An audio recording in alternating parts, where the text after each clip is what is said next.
Question number 1. ఎన్ని రోజులు ఆధారంగా ద్రవ్యోల్బణంను లెక్కిస్తారు? ఆన్సర్ వారం రోజులు. Question number 2. వస్తువుల యొక్క ధరలు గణనీయంగా పడిపోతే ఆ స్థితిని ఏమంటారు? ఆన్సర్ ప్రతి ద్రవ్యోల్బణం. Question number 3.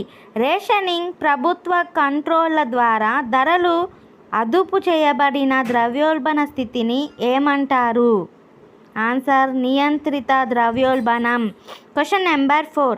వస్తు సేవల సమిష్టి డిమాండ్లో పెరుగుదల వల్ల ఏర్పడే ద్రవ్యోల్బణాన్ని ఏమంటారు?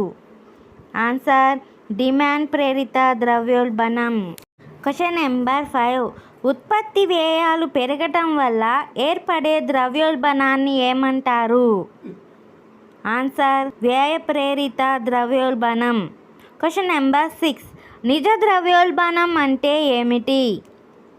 ఆన్సర్ సంపూర్ణ ఉద్యోగిత సాధించిన తర్వాత కూడా ధరలు పెరిగితే దానిని నిజ ద్రవ్యోల్బణం అంటారు. Question number 7. ద్రవ్యోల్బణ రేటు ఎంత పరిధిలో ఉంటే ఆ దేశ ఆర్థిక వ్యవస్థ ఆరోగ్యంగా ఉంటుంది? ఆన్సర్ 3%. Question number 8. జాతీయ ఆదాయ స్థాయిలోనూ ఉత్పత్తిలోనూ పెరుగుదల ఉంటే అట్టి పరిస్థితిని ఏమంటారు? ఆన్సర్ పునరుల్బణం.